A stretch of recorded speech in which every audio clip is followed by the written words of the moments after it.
Hi, this is Majinoni, and I haven't done one of these in a long time, so I thought let's talk what's in previews, because there's actually something in here that I think we really should stand behind and see that we make this thing a success. This is the previews, as you can see, for August, so that means these are the books that are coming out in October. Okay, now let's take a look here. First up, we have Talon, #1 from DC. Now, I I am kind of against the idea of bringing in a Talon as a superhero type character, because I think this should be reserved for special occasions, in terms of special storylines for Batman. But I'm bringing this out there because it is written by Scott Snyder, and he's going to keep this thing probably close to the Batman lore that he wrote in the Court of Owls. So I have a feeling this book could be potentially really interesting, and it's definitely something you might want to keep your eyes on. Okay, Batman 13. How can you skip the death of the family, the Joker return? If you all remember, Joker didn't have skin on his face, and now we get to see what happened after that. And I'm really, really looking forward to this, and I think this is an awesome cover.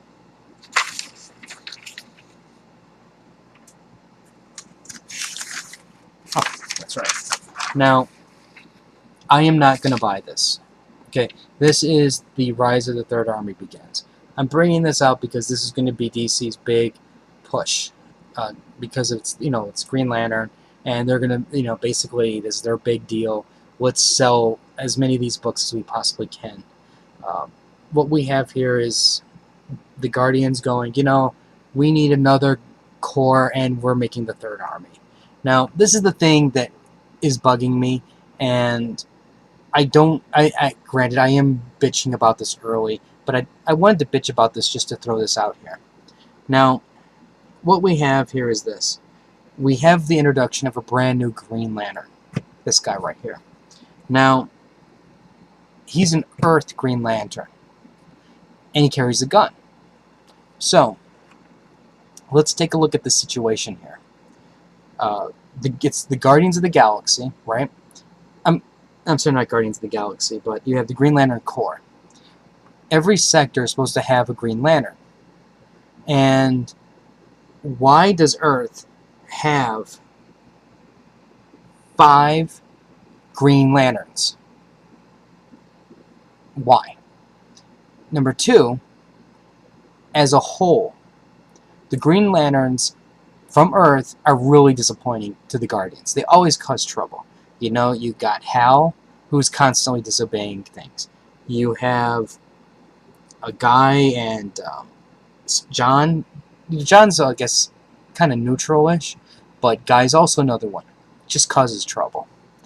Kyle, he's off on his own. He was supposed to be the Messiah, and he was the letdown because he wasn't, and it went to somebody else. So, I ask, why are they bringing yet another Earthborn Green Lantern? Wouldn't it be better to pick a new Green Lantern from maybe a sector that would be more cooperative? Because you know what's going to happen. This guy is just going to turn on the Guardians eventually, if he's for the Guardians. If he doesn't, then if he's not from the Guardians from the get-go, then he's just going to cause trouble. Why don't they just take away his ring? Why was he given this opportunity to have the ring? And I'm like, this is nonsense. I can't, and I know that John's going to have a story. This is why he's there and why he got the ring. And on some level, it's going to make sense. But my point is, what you're doing is, while you're making a character that's identifiable to the reader, you're also showing just a lack of originality, where you can't come up with a brand new concept and say, hey, we want to give another race a chance. We want to do something challenging, and we want to do something interesting. No, what they did was they just put a guy with some tattoos and a gun, and called him from Earth, and they called it a day. So, I guess you can say I am kind of disappointed in this, and there's just no way I can. I mean, even if you take this out, even if you made him a Spaceborn character, I'm just so burnt out with Green Lantern. I don't know if I can take it. I just can't. Okay, now next up we have some new number ones. First up is the Phantom Stranger. I'm really torn with this one. I'm thinking the Phantom Stranger might give us some insight as to the background of the 52 world, but I don't know if they're going to go in that direction or not. Right now, I'm leaning towards not getting it, but this is going to be one of the replacement titles, so it might be worth taking a look at if you're looking for something new. Okay, next up is Sword of Sorcery. This is Amethyst, and I have a feeling this is going to be a little bit more mature version of Amethyst, but I'm not going to buy this one either. But I'm just letting you guys know, hey, there's a new number one coming out if you're looking for something different. Especially this is going to be, looks like this will be more sword and sorcery, obviously. And since these are both in the dark side of the DC thing, it should be a little bit more mature-ish, a little bit more monsters, things like that. Next up is Team 7 number 1. To me, a book like this is just, let's just throw in a bunch of characters together and shoot things and try to be relevant that way. And I'm not sure, I don't know, it's like what they're trying to basically do is connect all the Black Ops type characters together. You know, you have Grifter, you have Blackhawks, and who else is in here? Black Canary's in here, and, you know, Amanda Waller. And while I think that's interesting where you're starting to connect some of these characters together, I also like the concept of, you know what, just because you're in a shared universe like that doesn't mean that they're all connected. You know, I like the idea of, hey, you know, I know who you are, but I've never worked with you. And I kind of like that from time to time. I understand where they can say that, yeah, it is likely that these characters could have met, and I agree with that, they probably could have. But I just like the idea of characters meeting for the first time, rather than, oh, yeah, we already know. I know this person. I've done, you know, countless years with them, you know, and it kind of, I think it kind of ruins, for me, it kind of ruins some of the new history, because then now all they do is they just fill out the back history. And I don't care about that sometimes, because all that stuff is just nonsense, you know. And I want to know, I just want to know how they react, how they see each other. Okay, next up is Lot 13, number 1. Why did I say let's take a look at Lot 13? Very simply, this is a Steve Niles horror book. Not too much is known, but what we have here is it's a terrifying new story. A family making a cross-country move makes a horrifying discovery in an old apartment complex. Can they survive the night?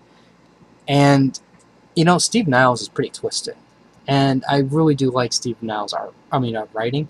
So I'm really I'm on board with this one. I'm going to put this on my pull list so this way I don't forget it. Oh, hopefully I won't forget it when I go there tomorrow. But this definitely looks interesting. I'm really hopeful that this will be good. And the fact that they're not putting it under the dark category means it should be a little bit, you know, obviously it's not going to be superheroes, and it should be more horror-based. Okay. This is what I wanted to talk about. What we have here is Cyberforce number 1. Now, what makes up this issue of Cyberforce number 1? This is a free issue. Basically, Top Cow is going to put out all the issues of Strikeforce free. There's going to be 5 of them. You don't have to pay it. You just walk into the comic book store and go, I want my Strikeforce. And they go, here you go. And I'm like, that's very, very, very cool. What they're basically doing, I guess you can say one of the premises, the background is, well, what they want to do is they want to try to get some non-traditional comic readers to come into the comic book store to try it out because it's free. And they want to get them into the habit of going into the store once a month to pick up their books. So I applaud that. That's very, very, you know, like gutsy to do something like that. Now, what's really important about this is right now, this is on Kickstarter, and it's going to be on Kickstarter until, like, I think around the middle of August. Now, it's basically what's going on is, obviously what they're doing is they're raising money that way to pay for these books. And granted, you can pay $50 like I did and overpay for it, what you're getting.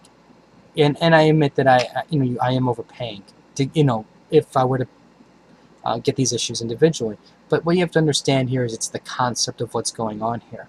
They're trying something new, they're trying something innovative, and this thing needs to succeed. If this thing succeeds, then we're going to see more of this stuff happen. And that's what this industry needs.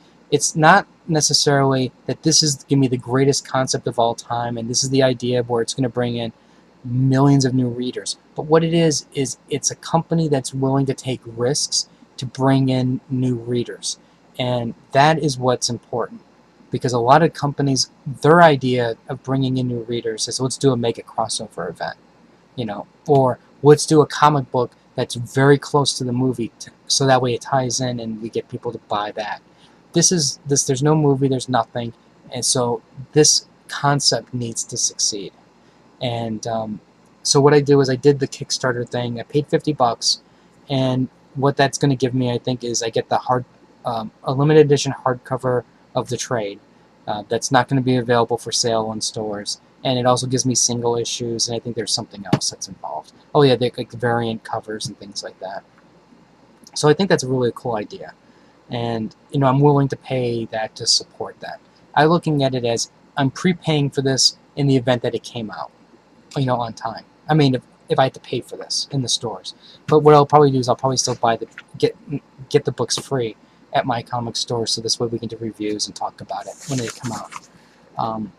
But definitely take a look on Kickstarter, type in Cyberforce, take a look. There's a lot of cool offers that you get. Even if you pay $1, it's only $1. Every dollar helps. So we should all start supporting stuff like this. Okay, next up is Evil Ernie. I'm only bringing this up because of the history. Now, for those of you who don't know, Evil Ernie was this independent book that could and did. Because it came out of nowhere, super violence, people were getting killed, blood everywhere. It was the bringer of doom. It spawned, Lady Death, Purgatory, and that brought upon the age of the Bouncy Boo book, spank books, and this basically imploded eventually. The market at the time wasn't doing very well, and Chaos Comics just collapsed. And it's been years since we were able to see this character come back. After it came back, I believe there was an auction and somebody bought it, and then I haven't seen anything since. So it looks like finally the rights are moved to somebody else. I think it went to Dynamite. So Dynamite generally does decent books, so I'm really curious to see what they're going to do with this. I don't know if I'm going to buy it or not at this time, but if you like horror, carnage, mega violence, this is for you. I just hope that they don't fall into the same trap of the previous storylines. And what is this?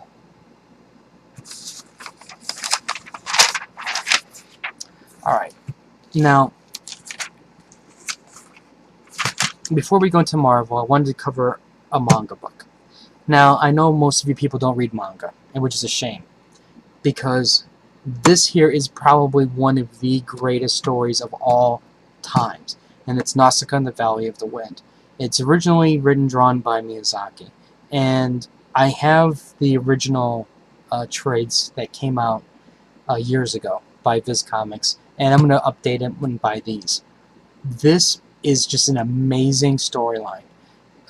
What we have here is basically just imagine a world where basically the industrial nations just imploded on itself. You have wars and pollution, and it basically destroyed the world.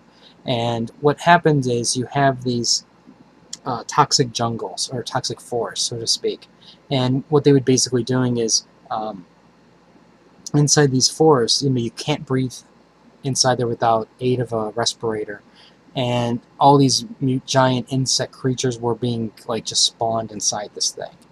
And you had small pockets of humanity, And this actually takes place in what's called the Valley of the Wind, and Nausicaa was like the princess of the village, and basically all these places are on high alert because this fungus stuff, if it gets into your village and gets into your trees and into your your area, it basically will overrun you within a short period of time. So there's this vigilance of protecting your home, and she gets wrapped up into this conflict. Now, while this is a manga, I mean, if you look at the art style, it's not your traditional. Well, it is your traditional, like, in a sense, big eyes, small mouth. There's a lot going on here. The backgrounds are amazing. There's so much attention to detail in here, and this is the type of story that you could put on your shelf, and if somebody ever tells you comic books are for kids and all they are is superhero nonsense, all you do is you pull this out, hand it to them. I guarantee you they're going to be amazed that comic books can be like this. That's how good this thing is. I mean, it really should go on every single comic book shelf. It's that simple. It's that good. So I'm really, really looking forward to seeing this. And this thing here is basically 2 deluxe hardcovers, and there's like toned pages, 8 color pages per volume, and 2 sided fold-out posters. So this is going to be $60 because it's the 2 hardcovers, but I'm going to get this thing at a discount, comic books or something like that, to get a discount. But this, like I said, phenomenal story. Okay, next up is Hero Man. Why am I bringing up Hero Man? Because do you see that? Written by Stan Lee. Stan Lee did a couple of stories over in Japan. One is Ultimo, where he worked with the guy who did the Shaman King. And basically, Stan didn't have too much into that. He basically helped create the concepts of things, and he let the guy go. And then there's Hero Man. So I'm actually going to get Hero Man. Hero Man was I was watching some of the episodes, and I haven't seen all of them yet, but it was really entertaining, very lighthearted. I guess in a way it almost reminded me, the character Joey reminds me of like a Peter Parker type character, where you have a kid who's being bullied. He has a good heart, and then eventually aliens attack, and he gets a robot. Every boy's dream, right? Who doesn't want a superhero robot? And like I said, this was really entertaining, at least from what I've seen. So I'm definitely going to buy the manga for it. Okay, this is going a little bit longer than I thought, but let's talk about Marvel really quick. Right, this month here we have a mixture of AVX and the new ongoings. You have the nows and you have the finals. So what we have here is Rick Remender's Uncanny Avengers. We don't really need that. We have A+X #1. So basically it's more crossing. Then we have AVX Consequences 1 or 5. This is the issue. This is the thing that's really going to terrify me, because I don't know, how bad this is going to be. Everybody's speculating who this dead character is. I know that most of us are thinking that it's Cyclops, but Cyclops he's in that one picture of the AVX thing for the new lineups, so I don't think it's him. Okay, and I know some people have been asking, am I going to be buying Minimum Carnage? I'm sorry, but the story doesn't seem big enough for me. Marvel is hyping big stories, big events, and Minimum Carnage just seems something very small, very insignificant, and I think I'm just going to pass this entirely. We have Ultimate Comics Iron Man. This basically is introducing the Ultimate Universe version of the Mandarin. So I'm really curious to see where this is going to go. I think I am getting Mandarined out, though, because of the current storyline. But, I really do like the concept of the Ultimate Universe, so I'm going to give this one a try. Now we have Incredible Hulk. Final issue. Hulk United concludes. Hulk versus Doctor Doom. Or, sorry, versus Doombots. And I don't know. I guess I only put it up here because it's a final issue. I'm gonna probably skip it. Maybe I might look through it, and if it looks interesting, then I'll buy it. Now, when you go through previews, you're gonna see a lot of other finals, like End of an Era. Fraction's gone. You have the X-Men titles, End. Now, in some cases, we already know Iron Man. He's not done. There's a new writing team that's coming on here. Thor's not done. There's a new writing team that's coming on. So, all the speculation of these titles being over, no, it's it's pretty much as expected. It's a marketing thing where it's not really done. These are new teams. If the Hulk has like 6 other different Hulk comic books with all the different versions, so this is the Hulk's never gonna die either. Okay, next is Daredevil End of Days. This is a Bendis matchbook where it's revealed at last how it ends for the Man Without Fear. So potentially this could be good, as I'm looking at this as an alternate universe story. There's no way this is going to be tied into reality of the Marvel universe, but I'm kind of curious to see where Bendis is going to take this. And then of course we have Marvel Zombies Halloween, and finally Punisher Warzone 1 of 5. Punisher versus the Avengers. Welcome to the war zone. I think we know how this is going to end. Nobody's going to die, and there's going to be some hopefully very cool fights. So I'm almost thinking that this might work better as a trade than as single issues, but it is written by Greg Rucka, so potentially this thing could be a home run, and I think this should definitely be on your radar. I also have to admit, I love these little pictures here. The bullet hole or the bullet thing in Iron Man's helmet. You have the blood on the shield. Fantastic. I think it'd be great if they made these into mini posters. Anyways, that's my pull list. I'm curious to know what you guys are thinking about the Third Army. Is this going to be a must-buy for you guys? What about, are you guys worried about the lineup changes? Like you have Fraction, you have Hickman. Those guys have been writing legendary stuff. Bendis has been on the Avengers for years, guided that Warhorse, and all of those people are gone, changed. So do you fear for the stability of the writing? I mean, granted, these people are still there, but they're taking on new characters. Are you going to be shifting books? Like, for an example, you like Fraction's Iron Man, so are you going to drop Iron Man to go to the Fraction's next book? I'm really curious to know what you guys think. If you have any other comments or questions, let me know. Rate the video up or down. Let me know what you think. Like the Facebook thing down here, because I put out free comic books there time to time. And this has gone on long enough, so until next time.